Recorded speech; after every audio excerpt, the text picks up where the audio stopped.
Welcome to How Good Is. Today I'm going to have a really short one. Yeah, I've kind of almost forgot to make a video about Sasara because really there's not much to talk about. I've basically had the exact same video for the last like 20 or so low rarity uncaps, which is, oh, maybe they have some potential here and there, but for the most part they're kind of useless.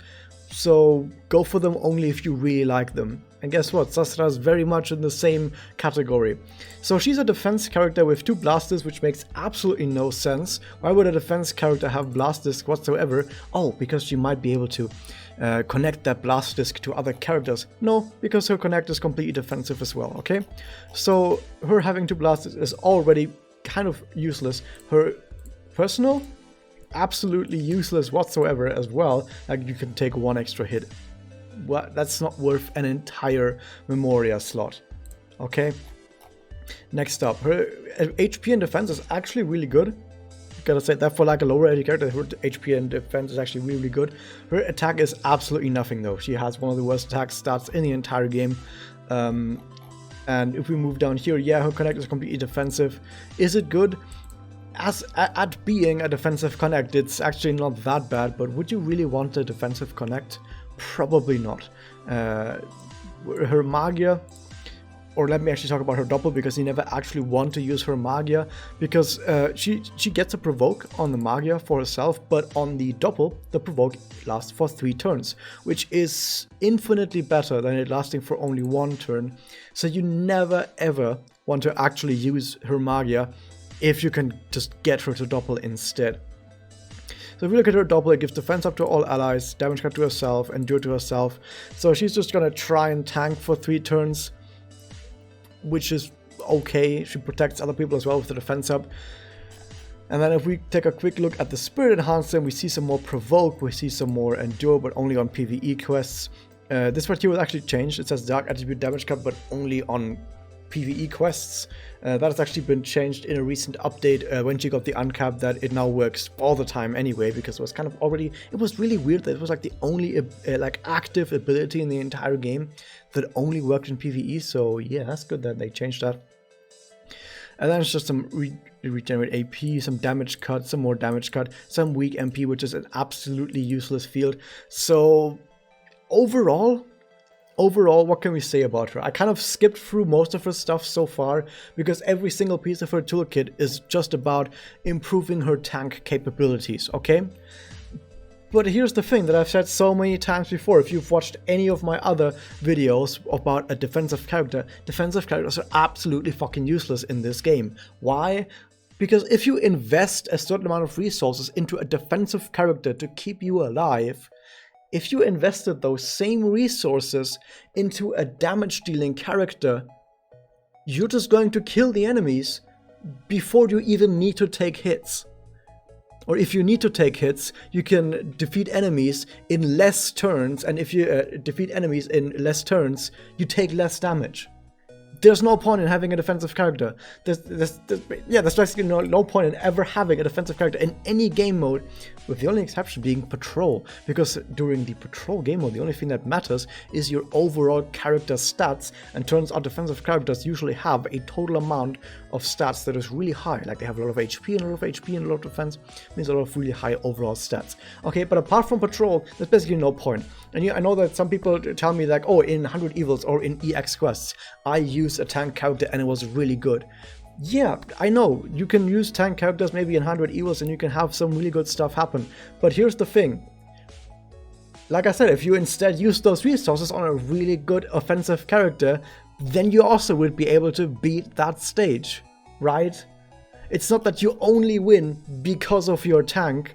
If instead you had, instead of a tank, you had another damage dealer or even a healer, you'd be doing even better. So there's like no argument for still having a tank anywhere in the game, and Sasara is very much the same. None of her tank stuff actually matters at all. You can discount this entire character. Like, I could have just started this entire review and just said, she's a defense character, bye, she's useless.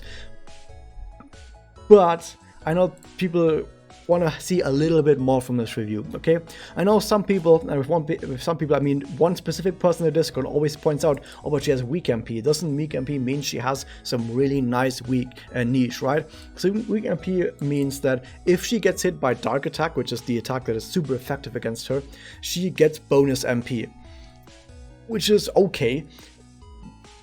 Here's the thing why that doesn't really matter. If you're in a quest where enemies deal a lot of damage, then if you're getting attacked by dark element attacks, she's gonna fold. Even she, as a tank, is gonna fold and die really fucking fast if she gets hit by high damage dark attacks, okay? Like, dark is super effective against her, and her shield is not gonna help that much against getting hit by super high attack damage dealing like attacks, Magia, even doppels. If you get hit by that, like, there's nothing you can do about that.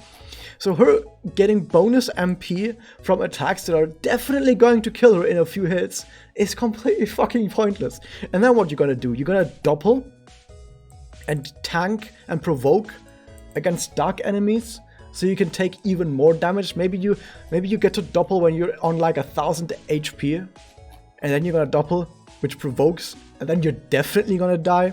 Okay, you can take one extra hit with the Endure, yeah, but then you're definitely gonna die after that? That's just useless. What?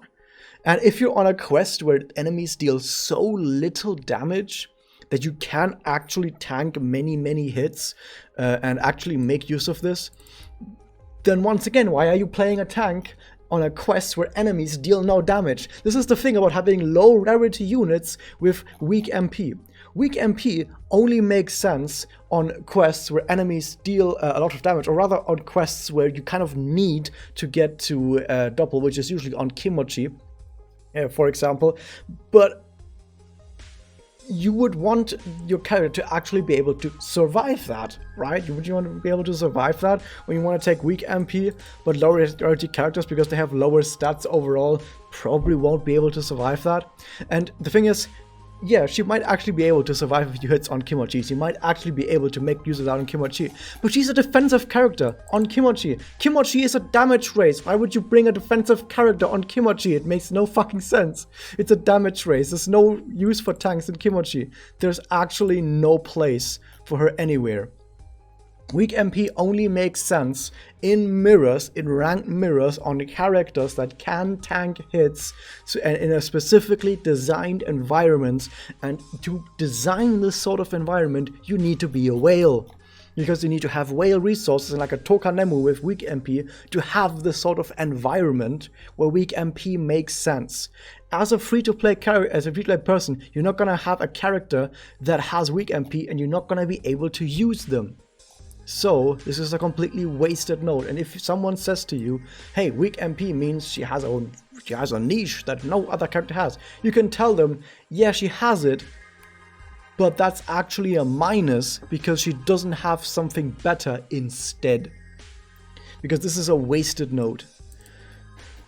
I'm getting really worked up over this because, and I'm sorry guys, I'm just getting asked a lot about low rarity characters, and I can basically say the exact same sentence for every single low rarity character. They don't matter unless you really like the character. Like, if you really like the character, sure, go ahead, use them, but they don't actually fucking matter at all. Save your rolls, save your resources for a natural 4-star, get them high up. There's only a handful of characters that are the exception, like mostly Yachio, right? Yachio is like the #1 exception. As like a low rarity character is actually really fucking good. But apart from that, just don't bother, guys, okay? That was it. Hope you guys enjoyed. Hit the subscribe button, ring the bell, and see you guys next time.